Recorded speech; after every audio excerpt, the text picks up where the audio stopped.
নমস্কার। আ শুরু করছি শনিবারের বারবেলা। আ আপনাদের আমাদের গল্পগুলো কেমন লাগছে?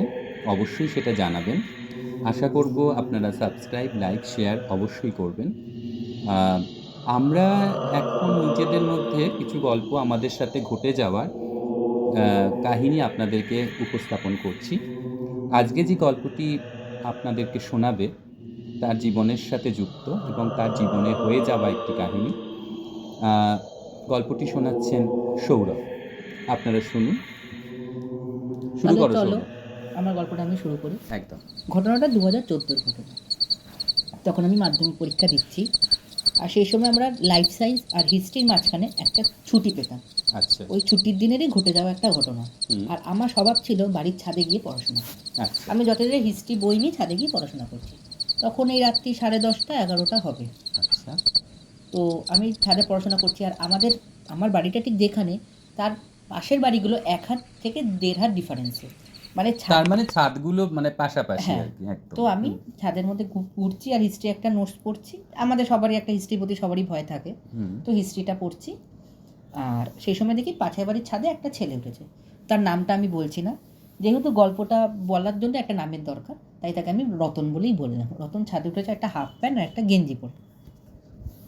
তো একটা গেঞ্জি আর একটা হাফ প্যান্ট পরে ছাদে ঘুরছে। এবার আমাকে দেখে যেতে বলছে, কী রে তুই কী করছিস? আমাকে তো ছোটো থেকেই দেখেছে। আমি বলছি, এই তো পরীক্ষা তো জানোই, আমি ছাদে পড়ছি। তো তখন বলছে, তোরও ছাদে পড়ার স্বভাব? আমি বললাম, হ্যাঁ আমারও। তখন ও বললো, আমারও সেই সেম স্বভাব রয়েছে। তো ওর বিয়ে হয়ে গেছে, ওর একটা ছেলেও রয়েছে। ও তার মানে দাদাটা অনেক বড় তোমার হ্যাঁ, আমার থেকে। থেকে আচ্ছা। অনেকটাই বড়। হুম। তখন ওর বিয়ে হয়ে গেছিলো। আচ্ছা। ওর একটা ছেলেও ছিল। কিন্তু যেহেতু সম্পর্কে দাদা, তো দাদাই বলতে হতো। হুম, হুম। তো আমার সাথে অনেকক্ষণ আমরা কথা বললাম। ম্যাথ এক্সাম নিয়ে কথা হলো, ফিজিক্যাল সায়েন্স নিয়ে। সে সায়েন্সের স্টুডেন্ট ছিল, সে বলল তার মাধ্যমিকে অনেকক্ষণ আমরা গল্প টল্প করলাম। এবার যখন রাত্রি প্রায় 11:30 বাজে, তখন আমাকে মানে আমাদের, যেহেতু আমি ছাদে ছিলাম, তো নিচের ঘর থেকে আমাকে খাবার জন্য ডাকছিল। আমি রতনদাকে বললাম যে, আমি দাদা খেতে যাই, কালকে আমার আবার হিস্ট্রি পরীক্ষা রয়েছে, সকালবেলা উঠে পরীক্ষা দিতে হবে। যেহেতু আমাদের 12টা 11:30টার মধ্যে ঢুকতে হতো এক্সাম হলে। তো দাদা বলে, তাহলে তুই যা, আমিও নিতে যাই, তোর বৌদি খেতে দেবে। এবার দাদা নেমে গেছে। আমি ছাদের লাইটটা বন্ধ করে গ্রিলটা, আমাদের ছাদের যে গ্রিলটা আছে ওটাতে তালা দিয়েছি। আচ্ছা। দিয়ে 2টো সিঁড়ি নামার পর আমার মনে পড়েছে, আজ থেকে 1 সপ্তাহ আগে রতনদা আর বৌদি দুজন খুব ঝামেলা হয়েছিল। আচ্ছা। রতনদা গলায় দড়ি দিয়ে মারা গেছে। আচ্ছা। আমি তার সাথে কি করে কথা বললাম? আচ্ছা। আমি নিচে নেমে আমার হাত পা কাঁপছে থরথর করে। তারপর ঘরের লোককে বলার পর চোখে মুখে জল দিলাম। ওরা ওই যা যা হয় ঘরের লোক, এটা পিঠে থাপ্পড় দিল, এসব দিল ভয় পেয়েছি বলে। রাত্রি 3টে থেকে আমার ধুম জ্বর, 103 জ্বর। প্যারাসিটামল আমার এখনও মনে আছে, আমি হিস্ট্রি পরীক্ষা দিতে গেছি গায়ে 101 জ্বর নিয়ে। তারপর দিন যথারীতি জিওগ্রাফি পরীক্ষা ছিল, আমি তো ছাদে পড়তে যাইনি, কিন্তু আমার সেই জ্বর আর কমছে না। তারপরে আমাদের ওখানে একজন গুণিনের কাছে নিয়ে যাওয়া হয়েছিল, তো একটা মসজিদে। তো ওখান থেকে বলেছিল ও ওই সময় ওর আত্মা শান্তি পায়নি। এর জন্যে মানে ও যে মরে গেছে, ও সেটা এখনও নিজেও মেনে নিতে পারেনি।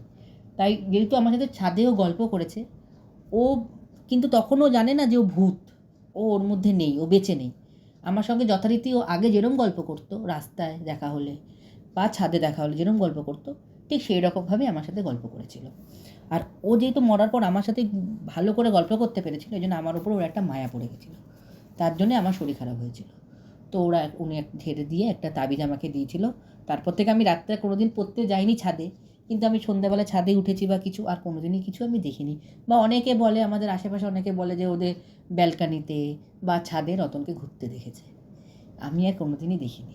এইটা হচ্ছে আমার জীবনে ঘটে যাওয়া একটা সত্য ঘটনা। জানি কত লোক বিশ্বাস করবে কিনা জানি না, কিন্তু এটা আমার সম্পূর্ণ নিজের সাথে হয়েছে।